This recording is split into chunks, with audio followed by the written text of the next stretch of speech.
Lorsqu'un élève arrive uniquement à lancer un salto arrière sur des gros tapis qui forcément mettent en confiance et qu'on va réussir à l'encourager assez, à l'inciter à le lancer en dehors de ces gros tapis et qu'il arrive à le lancer, là, ça provoque une joie partagée par toute la team. Et franchement, là on le fait, quoi.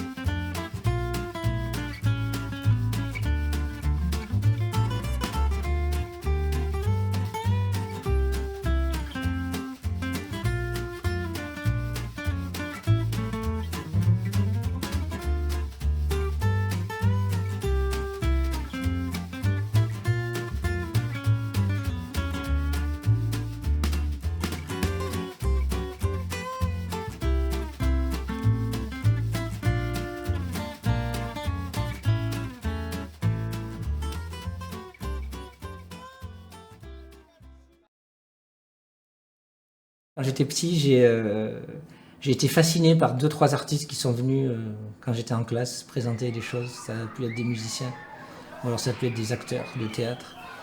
Et c'est avec des rencontres comme ça où j'ai croisé des gens qui m'ont, en une après-midi, une journée, ils m'ont fait rêver. Et ça m'a. Et une après-midi, ça peut te faire rêver pendant plusieurs années. Ça, c'est très très très important pour faire rêver les jeunes. Peut-être juste qu'ils se disent, mais c'est possible de faire quelque chose qu'on aime, tout simplement. Pas forcément dans le cirque ou l'artistique, mais en tout cas d'éveiller un espoir chez ces jeunes. À l'école, on sait qu'il faut tout faire bien, ça va être noté dans notre bulletin et on n'a pas trop le choix si on veut pas faire. Alors qu'ici, moi je trouve que c'est plutôt comme une récréation, on s'amuse, on parle avec nos amis et les animateurs ils rigolaient bien avec nous, donc j'ai trouvé ça joli. Au dernier cours, on devait faire un spectacle. C'était des petits spectacles à deux. Après, je me suis mis avec mon pote. Et après, on a fait les roulettes. On a fait lui contre moi. Et après, il a gagné. Après, tout le monde l'a félicité, y compris moi. On l'a tous félicité. Il y a plein de choses suivant tes compétences physiques ou psychologiques, qui s'offrent à toi. Entre un acrobate et un jongleur, on ne demande pas du tout les mêmes compétences. C'est pas comme un sport ciblé où c'est vraiment, tous les jeunes doivent avoir les mêmes qualités. Là au cirque, un jeune qui est un peu renfermé, il va tout à fait pouvoir être jongleur sans pour autant être acrobate. Le cirque permet d'avoir une meilleure confiance en soi, notamment par rapport à des disciplines qui sont autour du théâtre ou du rapport à son corps. Donc on développe beaucoup ça au plus petit cirque du monde et également au niveau du projet du lycée avant le lycée. Et on développe aussi la question de l'échec et des risques. Donc l'échec, savoir se relever d'une erreur, d'une chute. Donc ça, c'est quelque chose qu'on pratique au quotidien, nous, dans le projet, parce qu'on fait des erreurs et qu'on essaye en tout cas d'améliorer tout ça et de faire mieux la fois suivante. Et bien sûr, pour les circassiens, c'est la chute. Je crois beaucoup dans ce projet de Plus Petit Cirque du Monde à ces questions de fidélité et de temps long.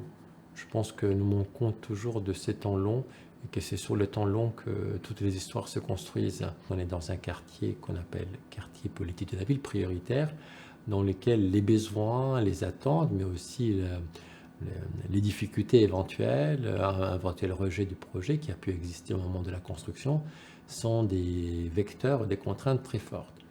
Et donc cette question de comprendre à quoi on sert, à qui on sert, comment est-ce qu'on travaille avec les habitants, elle est centrale. Donc c'est un travail quotidien. Je pense que le plus important, c'est ce côté quotidien et continue tout au long de l'année. Ici, contrairement à beaucoup de projets artistiques et culturels, on est ouvert toute l'année, un peu dans les mêmes idées que comme un service municipal est ouvert toute l'année. On se doit de rester ouvert toute l'année.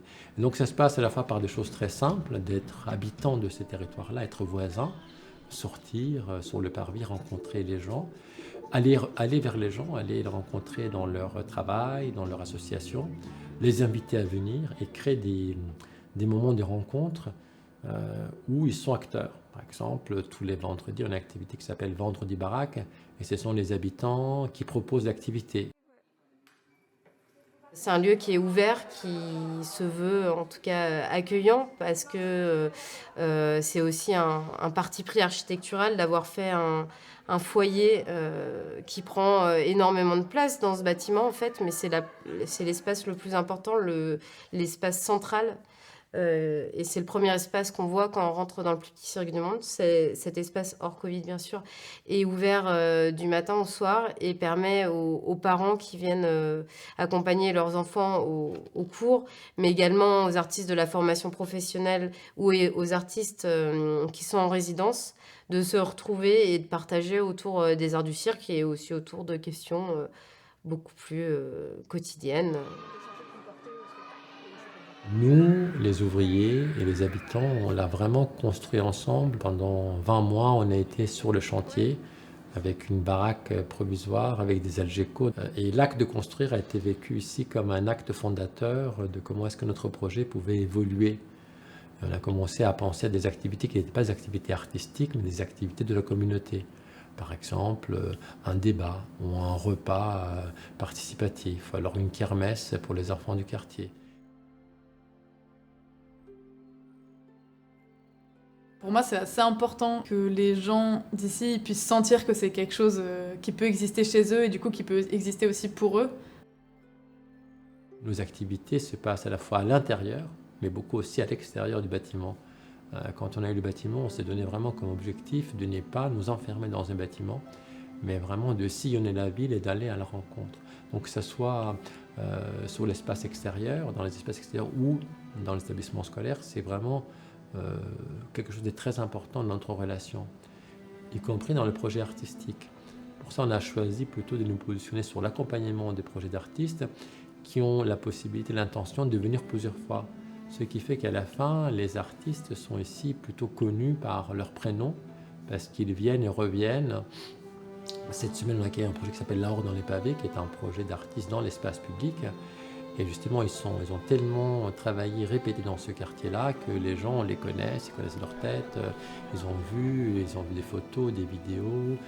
Donc ça crée un autre lien, comme des habitants. Du coup, tout le monde est considéré comme étant habitant de ce territoire.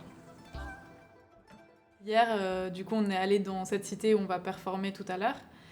Et du coup, Gaëtan, qui drive un peu le projet, nous a dit on va y aller vraiment tranquille. D'abord, juste, on est là, on voit un peu ce qui se passe. Ensuite, on pourra mettre un peu de musique, mais on va pas la mettre fort.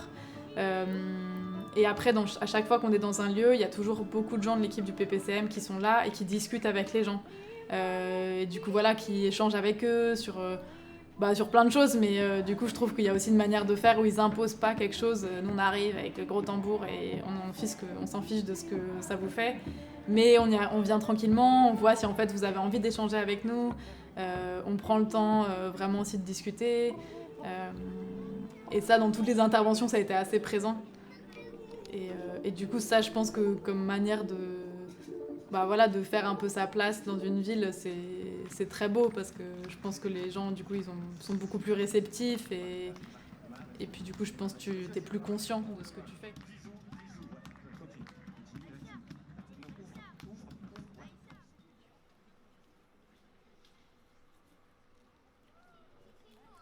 On pose toujours la question et on a toujours peur à répondre à cette question, est-ce que l'art peut être utile ?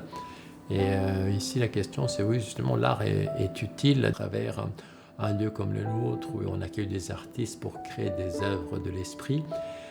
Il y a une autre façon de rencontrer les habitants et la liberté que peuvent avoir les artistes, c'est important qu'on puisse la partager avec les habitants, notamment avec les jeunes habitants, parce qu'il y a certainement les artistes ont la chance d'avoir acquis cette capacité de créer, de se libérer, et ça c'est quelque chose qui est très important dans la construction de tout le monde et qu'on a oublié peut-être avec une école qui est trop cartésienne et qui privilégie uniquement une forme d'intelligence.